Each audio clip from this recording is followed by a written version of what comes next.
ang inyong tulay sa himpapawid ng serbisyo publiko. Ang Presidential Broadcast Service, Radyo Pilipinas, Radyo Publiko. Radyo Pilipinas. Radyo Publiko.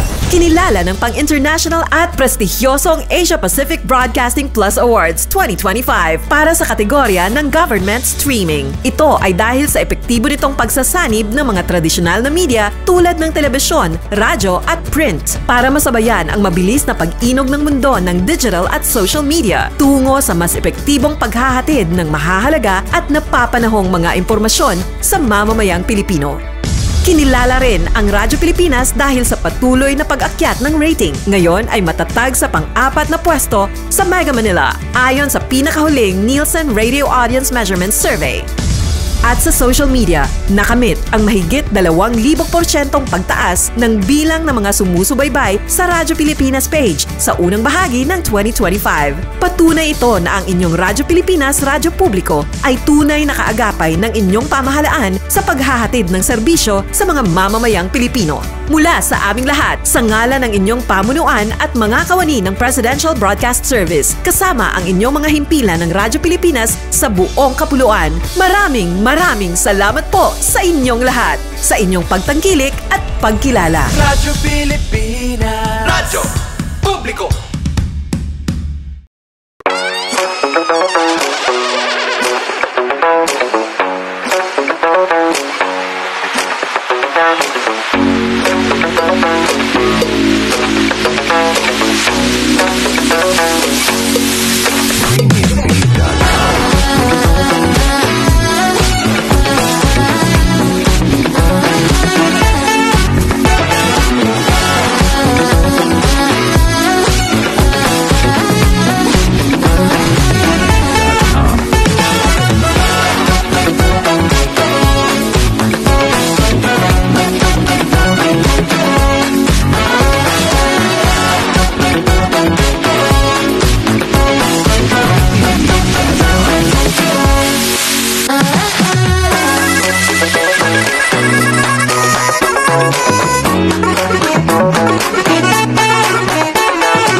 Yes, mga igala, mga adlaw karatotaran o welcome diri sa to para kuban sa tulumanong tambayan sa Radyo Pilipinas. Kauban ninyo Armando Fenekito, mga igala. Yes, mga igala, kamusta?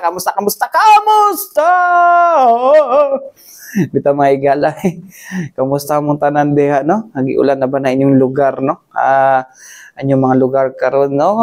Kung wala pa, please, no, magbinantayon ta, mag-andam-andam ta, no, although dili man ta maabot diri ni Dante, mga igala, tropical depression Dante, mga katambayan,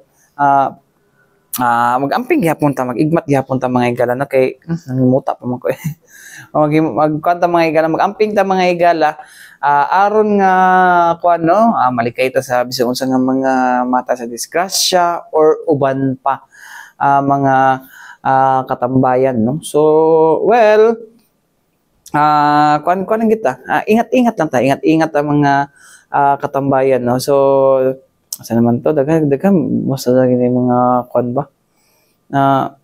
Anyways, mga katambayan, dinita sa to ang kuan, no? Nabatay mga hisgutanan, no? Kumusta man ta dira, no? No, okay pa ba mo tanan? Ay bitaw.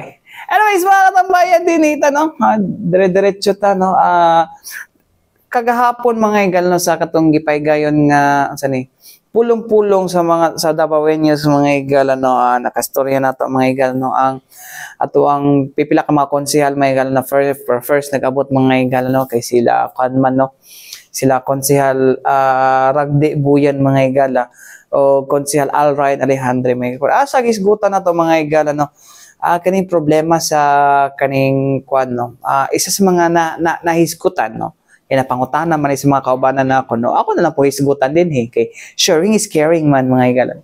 Kaning hisgutanan niya sa tuang kuan, no, Agdao Public Market, mga igalan, nga dugay na kay sila nagareklamo diha, mga igalan, no. Ano ba siya ng dugay? Dugay-dugay na sila nagkuan ba nga nagamulo, mga igalan, nga especially itong mga vendors nga nada sa taas, no, na nagkakuan sila kay hinay daw kayo daw, tapos mahal pa ang arkila. So, isa na sa mga nahisgutan kagahapon, no, sa kaya mga posible, no, posible nga mga kuan anang agdaw public market. No, okay. Kuan ba may galal no mo ba na to ang pagmalaki no na nindot limpyo. Actually limpyo man gid may gala pero as to kuan man god mo ni isa sa mga kalibugan po na to mga igala no okay. Nganong nagareklamo sa is it because mahal ang renta no or wala kay di sila maabot well ang na may mga ubang mga palengke din no well di man kay ko kanang hilig mo matutok mga palengke may galad no pero just like what kuno just like sa katong palengke no sa butato Karkar Cebu although layo raman kay may gala or Karkar City din na siya may gala okay component city man sila may gala niya kita highly urbanized city pero lahi gid siya ang approach yun may gala pero ang kana to guys why not no sundugon na lang nato no katong sa ubos mo tong mga fresh tapos sa taas ang kananan okay man siguro no o ang kuan lang gid siguro ani may gala ako so far pag ko kasulod ng kuan pag ko kasulod ng agdaw public market no kay magnamon day wakalator daw na daw why not nga i-promote na lang gyud tong kuan gyud tong taas or unsa ba no tapos kanang sa with regard sa Arkela mga igala no sumala pa ni Konsehal Al Ryan Alejandro mga igala nung murag na siguro nasa kuan nga kay naga problema sila kay mahal no so I think it's about time na it's about sa kuan mga igala no provision na to sa to local tax code din sa Davao City na so anyways mga katambayan ito maglangan na atong paminaw no ando ka mga kuano ka mga konsehal mga igala no una mga igala ang kuano chairperson diri sa daan chairperson ay lang para para kita mga igala unsa ni kanang accurate no una dira mga igala no ang chairperson sa Government Enterprises and Privatization mga igala no na si Konsehal Ragde Buyan mga igala o ang kuan mga igala no chairperson sa Cooperative Development and People's Participation na si Konsehal Al Ryan Alejandro. Paminaw na to. Last week, I came from meeting with Sir Maki, ang ato ang department head sa ato ang City Economic Enterprise. And nagyod tayo nga challenge, no? Actually, gapo tong point nga imong na-raise, sir. Kay given man gyud sa nature sa ato ang mga public market nga nagay challenge pag-abot sa atong ginaingon nga second floor. Kaya I think based sa atong recent inventory, kaya naga-inventory man ta, na I think natay more than 80 at atong stalls, but mostly sa taas to, sa second floor. So gina-revisit to na to, and I actually raised a suggestion ato. Kay when we say public market man good, it is a center point sa ato ang economic activity sa ato ang city. And naagid tay economic activity sa first floor, naagid to. Naagid to tong primary trading point. So my suggestion would be, sa taas, why not we also utilize the available space on top? Natay possible spaces dito for commercial space. For example, kung ang usa ka food manufacturing company, they will have an outpost office there that they can directly see kung unsa ang status, kung unsa ang mga needs and demands ato sa ato ang palengke gyud, makita nila ba kung unsa ang actual gyud dito, nasa lay office dito. That's also a viable use para sa ato ang second floor sa ato ang public market. And also sir, based po sa ato ang pag-study ato sa public market, is nagyapoy portion dito nga unfinished, nagyapoy portion nga dilapidated. Based on our discussion from the previous week, I think the budget from that came from the Department of Agriculture. So what we can do is also we can expand also kung asa ta pwede pa makapangita og budget ato para dito nga unfinished portion mabutangan pod nato og possible spaces na kung asa pod pwede mamaligya pod ang mga interesado mo renta og market stalls. So mao to ato mga initial discussions with the city economic, and I would like also to bounce off kung unsa tong giingon ni Konsehal ganina that we are thankful sa ato ang acting city mayor, si Mayor Baste. Kaya niingon gyud siya ato tong niagid sa meeting namo nga you will be the spearhead kung unsa man ang development sa atong city. And that, kung unsa ang inyong mga problema, you can contact me directly. And so appreciative kaayo ko ana, and that we can raise these concerns, kung unsa ay concerns sa ato ang mga stakeholders, sa ato ang department heads, maingon nato na directly kay Mayor. And I can say the same also para kay Acting Vice Mayor Rigo. Both of them are very receptive po kung unsa ato mga ideas, kung unsa ato ang mga concerns, ug unsa ang ato mga gusto i-relay no sa ato ang mga stakeholders. If I may add lang, Councilor Ragni, this is item or issue tackled before no sa moang 20th council regarding the rent, regarding sa mingaw, in sa mga requests sa mga vendors. And one of the requests, mao lagi tayo nimo Alan na dito sa ibabaw mingaw, so they're requesting na pwede ba sila makabaligya on the different items, no? Solution magudana is we need to really amend the tax revenue code. So under the sa IAHA, kay Sir Ragni, and sa tuang finance department. So I hope it will continue no, kay na naman ay mga committee hearing. I suggest, Councilor, pwede man na nimo i-check tong record para at least masundan lang ninyo asa na ang level of following up the problem, because we are addressing that issue. Remember nimo marag nagputo sa social media no regarding that matter, so we i-actionan lang to. I don't know right now kung asa na siya na level sa committee level o asa na issue matter to resolve. And I guess the most important thing is the revenue code of the city. Kinahanglan ma-amend na nato para tong ingon ni Councilor Ragni and ubang mga suggestions nato, and even the fees could also be amended. Kung mahal ba kaayo siya, it could be lower, no? So I think this is high time no to really revisit it for this new council. And I know Councilor Ragni is very young and dynamic to address this issue. And I know all the councilors also will listen and to give their help and support with regards with this our public market, not only in the public market nato diha sa Agdao, but all other public market no sa second district. Maingon ta sa Tibungko, wala man maligya dito yung taon, no? So mga ana nga mga issues ba na usa ba iPPP na lang nato. So we need to move forward, no? Again, going back sa giingon ni Councilor Ragni, gitagaan mi og authority somehow gamay ni Mayor to really fast track everything. If na mga bagong ideas that we need to lay on the table, sige, no, basta for the betterment of the city.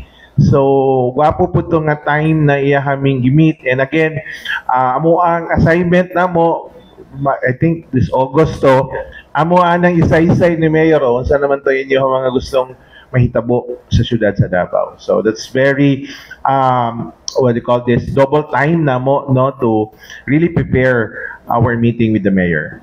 So mo to mga igala no, ang pahayag sa duha ka mga konsehal mga igala. Hopefully gid no ma-resolve na to ng kuan. Kay sayang pud million or billions ng pila daw tong kuan ng sa Agdao Public Market ato i-research no, pila nakakuan mga igala.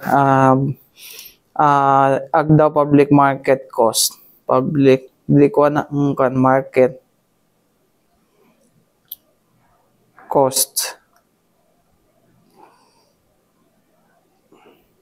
nasa lagi diri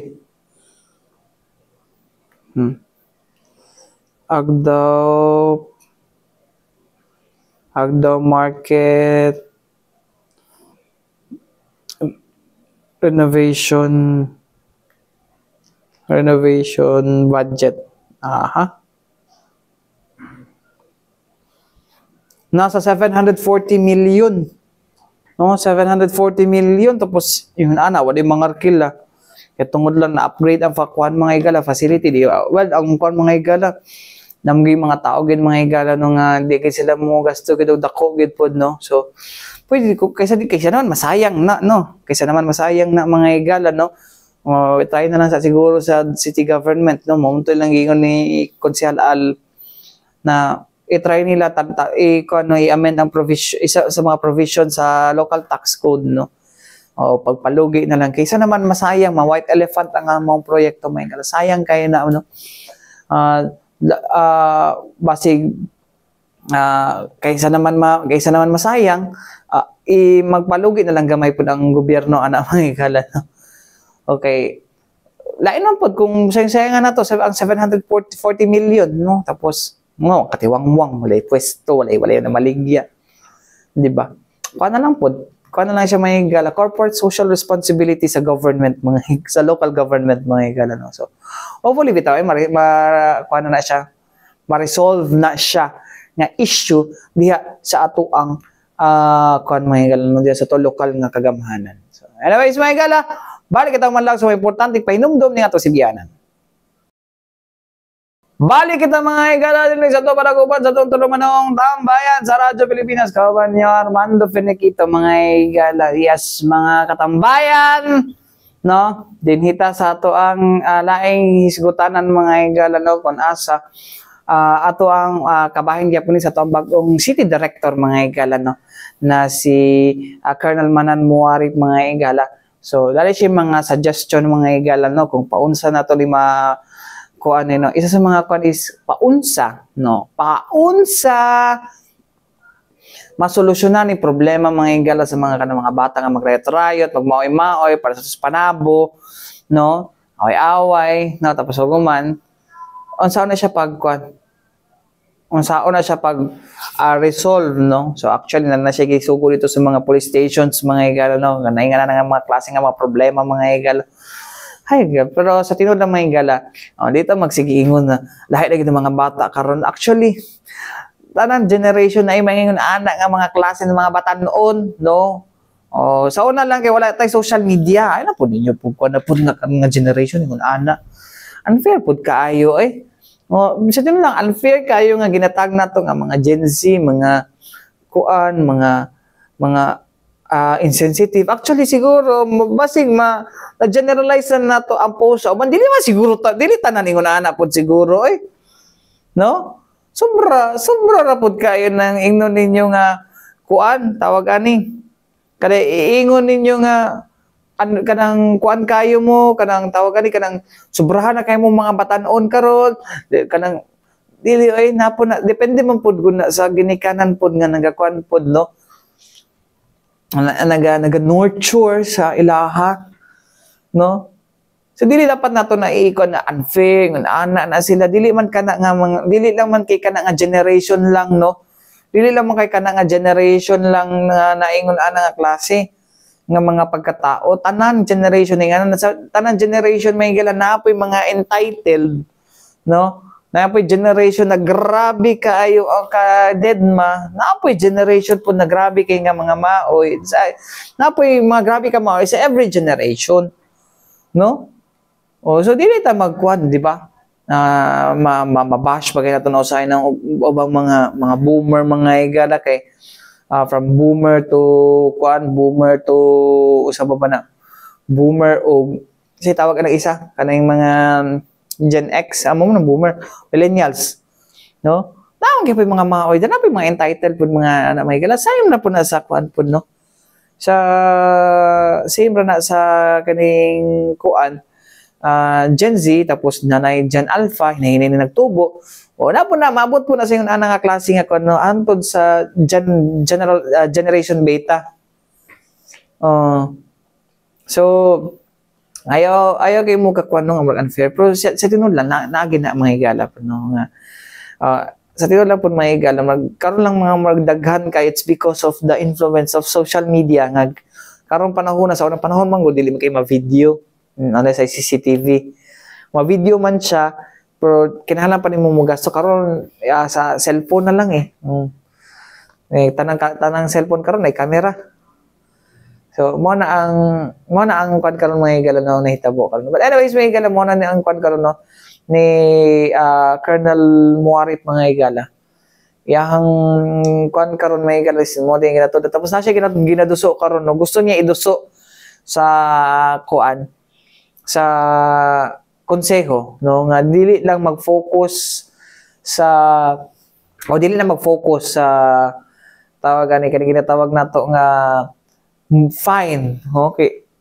Ambot ba sina wala na po siguro rason ng ato ang local government ganun fine ang ato ang ginakuan sa atong tawagan ni sa ato ang mga ordinansa no from kuan man gud mga higala para mas mutagam para sa smoking siguro or kanang kuan kanang unsa ni kaning likorban no nga di gusto sa uban okay kuan daw ang turismo ana daw mababa daw ang turismo pasalamat citation ticket lang ginahatag dili kay kuan no pero gusto niya na imprisonment no kay para mutagam jud daw no mutagam patagamo ng maong kuan so pero iyahan ang kuan iyahan ang unsa ni iyahan ang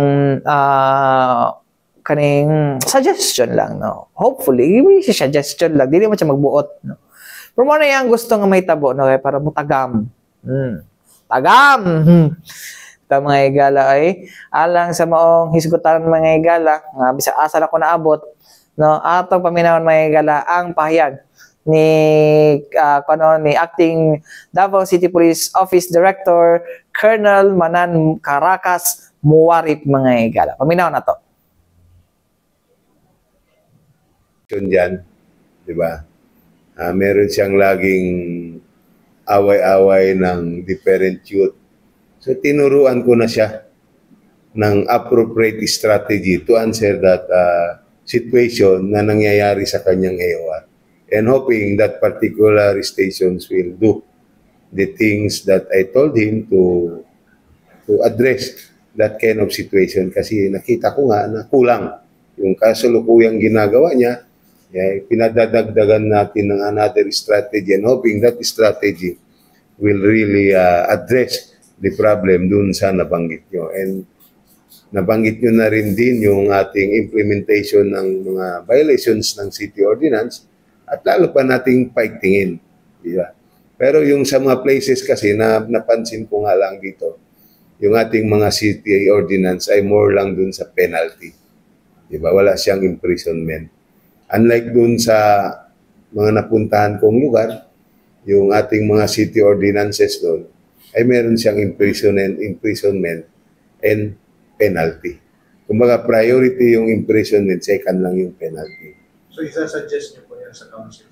Kung masasuggest natin at tatanggapin ng ating mga members ng city council, we will recommend. Tayo lang naman hanggang recommendation na at makikita nila what's the difference. Pero nakita na, kuwan nga lang more on penalty yung ating mga city ordinance dito.